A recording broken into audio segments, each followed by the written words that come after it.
성경의 모든 말씀은 중요합니다. 그런데 중요성에 경중이 있습니다. 어떤 말씀은 덜 중요하고 어떤 말씀은 더 중요합니다. 하나님의 말씀이라도 덜 중요한 말씀이 더 중요한 말씀보다 앞설 때 그리스도와 성도들의 삶은 무너집니다. 그래서 그 경중을 올바로 인식하는 것이 너무너무 중요합니다. 구약에서 가장 중요한 말씀은 무엇일까요? 또 신약에서 가장 중요한 말씀은 무엇일까요? 구약에서는 십계명이고 신약에서는 예수님께서 친히 주신 주기도문입니다. 거기에는 이유가 있습니다. 하나님의 십계명과 예수님의 주기도문은 하나님의 자녀들인 우리들이 이 땅에서 하나님의 복을 풍성하게 누리는데 꼭 필요한 삶의 지침이기 때문입니다. 삶의 지침. 천사가 나타나서 사이좋게 늙어가는 노부부에게 두 가지 소원을 들어주겠다 이렇게 말합니다. 새해가 되면 누구나 다 자기 소원을 얘기하고 이루어지기를 바라죠. 네, 그게 천사가 나타났습니다. 여러분들은 무엇을 구하겠습니다?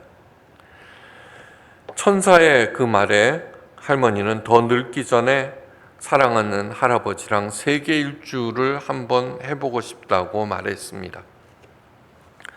그러자 천사는 그 여행에 필요한 넉넉한 경비를 주었습니다. 그런데 그것을 본 할아버지가 욕심이 생겼습니다. 늙은 할머니보다는 젊은 여자와 함께 가고 싶었습니다. 그래서 용기를 내서 나보다 30살 적은 젊은 여자와 함께 가고 싶습니다 라고 말했습니다. 그러자 놀라운 일이 벌어집니다. 뭘까요? 60대이던 할아버지가 한순간에 90대 노인이 되어버렸습니다. 웃자고 드리는 말씀이 아니라 많은 사람들이 삼위일체 하나님과 기독교를 그저 소원 성취의 수단으로 생각하기에 삶이 헝클어지고 망가진다는 것을 아셔야 합니다. 성경에는 수많은 계약 내용이 있습니다. 하나님과 맺은 계약. 그 중에 가장 중요한 것은 시내산 계약입니다. 시내산 계약은 여호와 하나님이 나의 하나님이 되고 이스라엘 백성들이 하나님의 백성이 된다는 것이 시내산 내용의 골자입니다. 그 계약이 얼마나 중요했던지 성경의 마지막 책 요한계시록 22장은 바로 시내산 계약이 완성되는 것으로 끝이 납니다. 우리 여호와 하나님께서 말씀하십니다. 세계는 다 내게 속하였나니 너희가 내 말을 잘 듣고 내 언약을 지키면 너희는 모든 민족 중에서 내 소유가 되겠고 너희가 내게 대하여 제사장 나라가 되며 거룩한 백성이 되리라. 이 중요한 시내산 계약, 노예가 제사장이 되는 그 엄청난 계약을 체결하시면서 하나님께서는 십계명과 성막을 주십니다. 그런데 노예로 있던 이스라엘 백성들을 그것도 가장 지고하신 하나님의 제사장으로 선택하신다는 것입니다. 있을 수 없는 엄청난 신분 상승입니다. 이를 위한 조건은 단 하나, 하나님의 명령 준행입니다. 그리고는 십계명을 주셨습니다. 여러분, 십계명 하면은 무슨 생각이 드십니까? 무엇인가 억압하고 제한하는 것으로 준엄하고 딱딱한 계율이 가장 먼저 생각나실 것입니다. 그러나 풍성한 삶을 누리기 위해서는 그런 생각을 가장 먼저 버리셔야 합니다. 비천한 노예에서 가장 존귀한 제사장이 되는 기회를 주신 것 자체가 은혜 중에 은혜입니다. 이것을 오늘날의 말로 바꾸면은 아무리 하찮은 존재로 태어났고 현재 그렇다고 하더라도 가장 지고한 존재가 될 수 있다는 뜻입니다. 기득권을 지키려는 인간의 생각에서는 절대로 나올 수 없는 그런 개념입니다. 오로지 하나님의 생각에서만 나올 수 있습니다. 그러나 거저되는 것이 아닙니다. 지침과 훈련은 절대 필수입니다. 어떻게 훈련 없이 노예가 제사장이 될 수 있겠습니까? 하나님은 최고의 쪽집게 선생입니다. 하나님께서 주신 십계명은 세상의 모든 뒤틀린 것들, 내 자신 안에도 뒤틀린 것이 있습니다. 가정도 뒤틀려 있고 교회도 뒤틀려 있습니다. 그런데 하여간 존재하는 모든 뒤틀린 것들을 십계명이 바로잡을 수 있을 뿐만 아니라 그것을 지켜가노라면은 나도 모르는 사이에 나는 하나님의 훌륭한 사람이 되어 있고 하나님의 만복이 굴러와서 내 주변에 가득 차 있음을 발견하게 됩니다. 예수님께서 약속하셨습니다. 하늘아버지께서 내가 필요한 모든 것을 알고 있나니 먼저 그의 나라와 의의를 구하라. 그리하면 모든 것을 더하시리라고 약속하셨습니다. 그 근간이 되는 것이 바로 십계명입니다. 그런데 여러분들은 십계명을 알고 계십니까? 정확하게? 물어보면 대부분 잘 모르십니다. 모르기 때문에 풍성하게 되는 하나님의 지침을 저절로 어기게 되고 훈련이 없기에 하나님의 만복을 누릴 수 없는 것입니다. 당부드리는데 오늘부터 하나님의 십계명을 정확히 알고 인식하고 그리해서 이리저리 휘둘리는 노예에서 하나님의 지고한 제사장들이 되셔서 하나님의 만복을 향유하시기를 주님의 이름으로 간절히 축원합니다. 가장 먼저 해야 할 일이 있습니다. 그것은 십계명을 나를 가두는 창살과 감옥이라는 생각을 버리는 일입니다. 그리고 십계명의 용도를 정확하게 인식하는 것.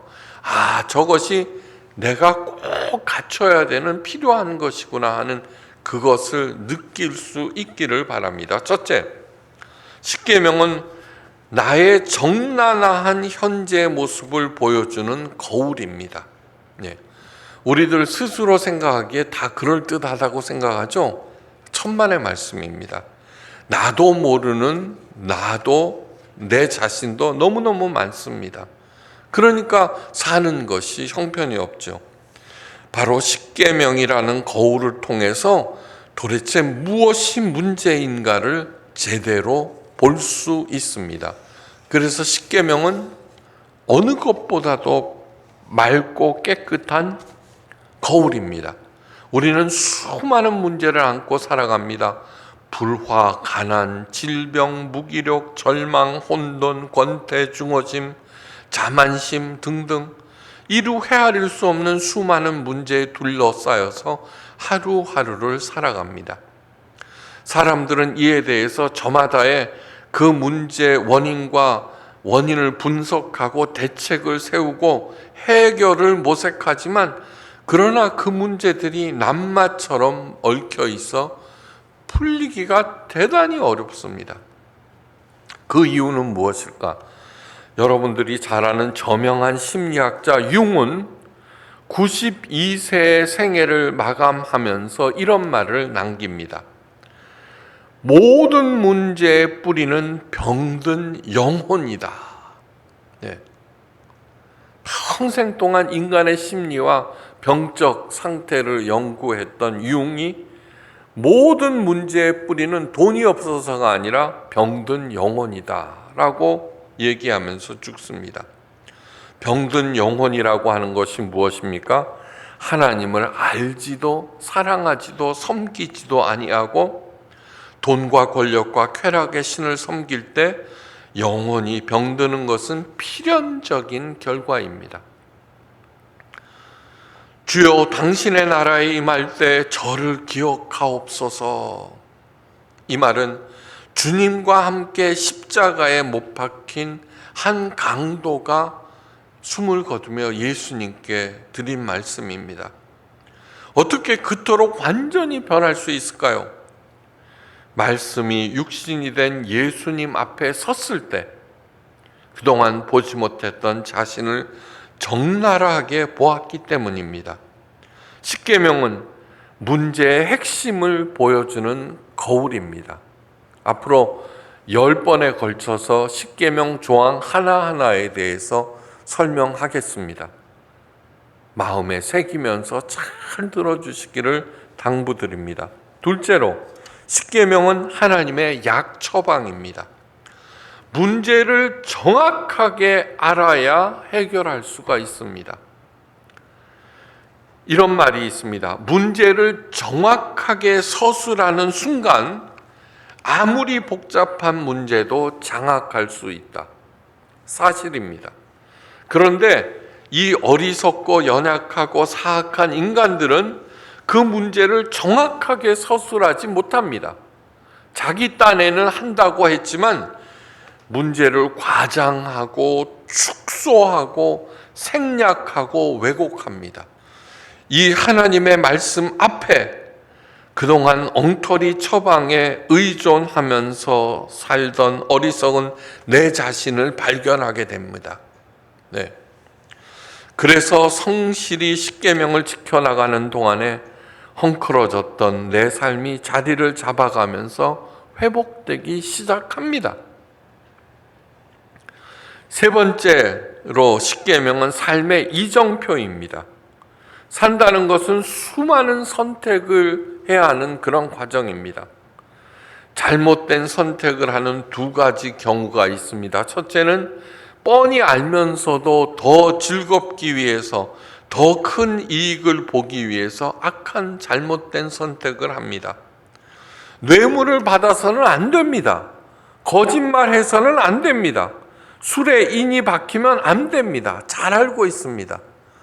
그것을 잘 아는데도 불구하고 끝도 없이 이런 일들은 일어납니다. 네. 두 번째로, 모르기 때문에 잘못된 선택을 합니다. 하나님께서 무엇을 원하는지 잘 모르기 때문에 바리새인들은 하나님께서는 이렇게 원하셔라고 생각하면서 율법을 지키는데 목숨을 걸었고 남들에게 강요까지 하였습니다. 그런데 하나님의 아들 예수님께서 이 땅에 오셔서 그렇게 너무너무 잘하고 있다는 바리새인들에게 가장 신랄하게 질책하시고 비판하셨습니다.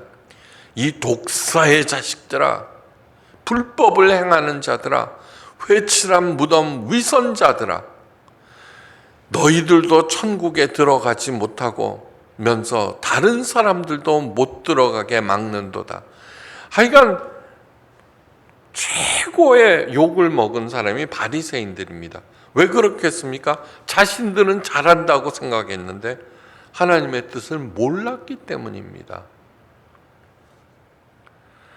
하나님을 모르기 때문에 점도 보고 사주팔자도 보고 사람들을 의존하면서 살아갑니다. 그런 것들이 모여서 내 인생은 점점 어두워지고 점점 악해지고 점점 속박당하고 마침내는 실패로 끝나고 맙니다. 십계명은 하나님께서 무엇을 원하시며 어떻게 하면은 올바른 선택을 할 수 있는가, 그 명확한 기준이 됩니다. 그래서 무엇보다도 중요합니다. 마지막으로 십계명은 감옥이 아니라 울타리입니다. 울타리. 명령은 히브리어로 미시메르트라고 하는데, 미시메르트라고 하는 뜻은 울타리를 치다는 뜻입니다. 울타리.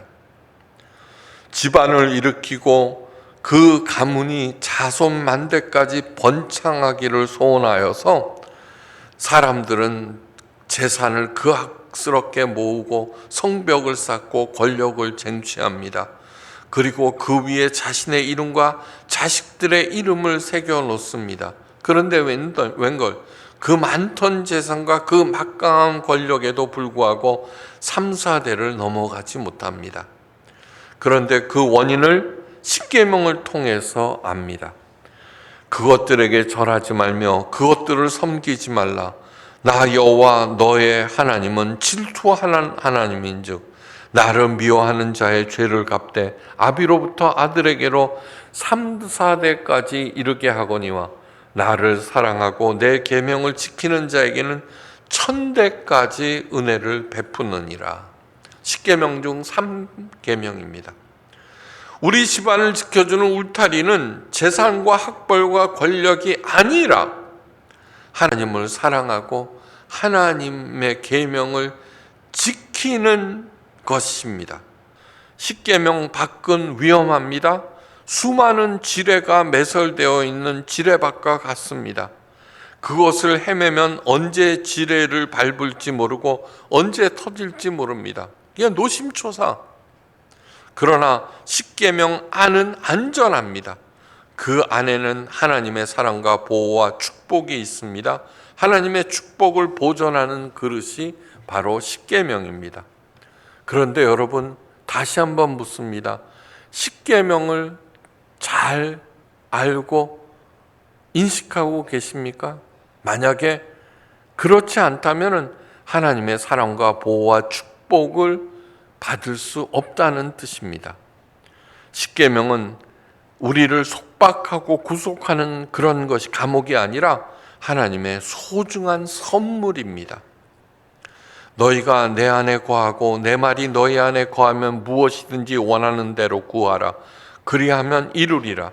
너희가 과실을 많이 맺으면 내 아버지께서 영광을 받으실 것이요 너희가 내 제자가 되리라. 요한복음 15장 7절에서 8절 말씀입니다.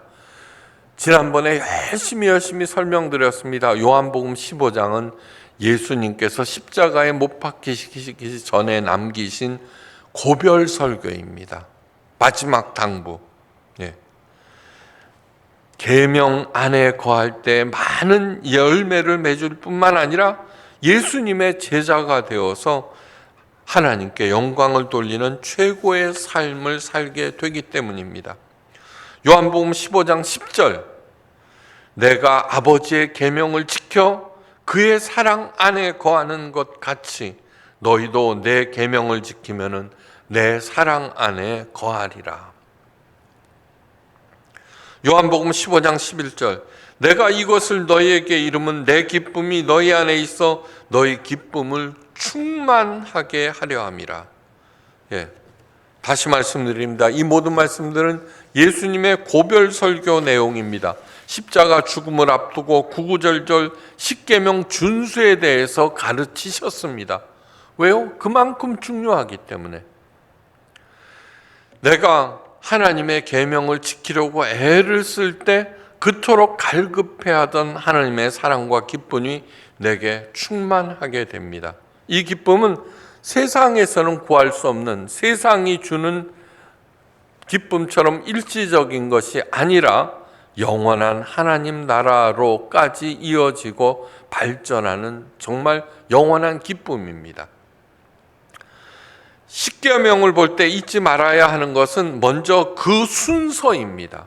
순서. 그 순서는 아무렇게나 정해진 것이 아닙니다. 무엇이 더 중요한 것인지 우리들에게 알려줍니다. 창세기 1장 1절, 땅이 혼돈하고 공허하며 흑암이 깊은 곳에 있더라. 성령께서 그 수면 위로 다니시더라. 하나님이 계시지 않는 세상은 혼돈합니다. 혼돈의 반대말은 질서입니다. 그 다음에 공허합니다. 공허의 반대말은 충만입니다. 그 다음에 흑암, 하나님이 계시지 않는 세상, 흑암에 받는 말은 광명입니다. 우리들에게 혼돈과 공허와 흑암을 물리치고 그 다음에 우리들에게 질서와 충만과 광명을 주는 그 지침이 바로 십계명입니다. 아까 뭐라 그랬습니까? 덜 중요한 것이 더 중요한 것을 지배할 때 아무리 하나님의 말씀이라고 하더라도 기독교와 내 삶이 엉클어진다고 얘기했죠. 질서의 하나님이기 때문입니다. 그러므로 11조의 십계명의 그 순서를 잘 기억해야 됩니다. 무엇이 가장 중요한지 그 순서대로 나열했기 때문입니다. 나 외에 다른 신을 내게 있게 말지니라. 그래서 가장 중요한 것이 뭐예요? 하나님을 가장 사랑하는 것 1조입니다. 여러분, 진심으로 하나님을 구체적으로 사랑하게 되면 죽음이나 실패 이런 것들이 하나도 두렵지 않습니다. 둘째, 우상을 만들지 말라. 우상은 부처님상 이렇게 만드는 것이 아니라 하나님보다 더 중요한 것이 우상이 됩니다. 하나님보다 돈이 더 중요해요? 그러면 우상이 됩니다. 가정의 행복이 하나님보다 더 중요하게 돼요? 그러면 가정의 행복이 우상이 됩니다. 그것을 다음 주부터 차례차례 그 안에 담겨진 뜻을 공부하게 됩니다. 마음에 새기십시오. 첫째, 나 외에 다른 신을 내게 있게 맡지니라. 우상을 만들지 말라. 여호와의 이름을 망년 때에 일컫지 말라. 안식일을 거룩하게 지키라. 이 상위 네 계명은 하나님과 관련된 계명입니다. 내 부모를 공경하라. 살인하지 말라. 간음하지 말라. 도적질하지 말라. 거짓 증거하지 말라. 내 이웃의 것을 탐내지 말라. 나머지 6가지는 인간의 생활과 관련된 계명입니다. 십계명의 순서는 임의로 나열한 것이 아니라 무엇이 더 중요한지 삶의 우선순위를 가르쳐 줍니다. 가장 중요한 계명은 나 외에 다른 신을 내게 있게 말지니라입니다. 어르신들에게는 좀 섭섭하게 들리겠지만 부모 공경보다는 하나님을 섬기는 일이 더욱 중요합니다. 하나님을 잘 섬기는 사람치고 부모님 역시 자동적으로 잘 공경하게 되어 있습니다. 안식일을 거룩하게 지키는 것이 살인이나 간음이나 도둑질하는 것보다도 더욱 중요합니다. 안식일을 거룩하게 지키는 자는 당연히 그런 사악한 일도 저지르지 않게 됩니다. 십계명의 기준에 따라서 삶의 우선순위를 정하시기 바랍니다. 그러면 혼돈스러웠던 내 삶이 이제 질서가 잡히게 됩니다. 다시 강조합니다. 십계명을 외우셔야 됩니다. 십계명의 기준에 따라 올바른 선택을 하게 되고 그 삶은 자유로워지며 기쁨이 넘치게 됩니다. 우리 예수님께서 고별설교 요한복음 15장 14절에서 말씀하십니다. 너희는 내가 명하는 대로 행하면 곧 나의 친구라. 인간으로서는 상상조차 할 수 없는 말씀입니다. 예수님께서는 지고한 제사장을 넘어 예수님의 친구가 되는 길까지 열어주셨습니다. 이런 말씀을 하셨기에 삼위일체 하나님만이 유일하신 하나님입니다. 모두 다 하나님의 십계명을 잘 익혀 이번 기회에 최고의 인간, 최고의 삶을 영위하시기를 주의 이름으로 축원합니다.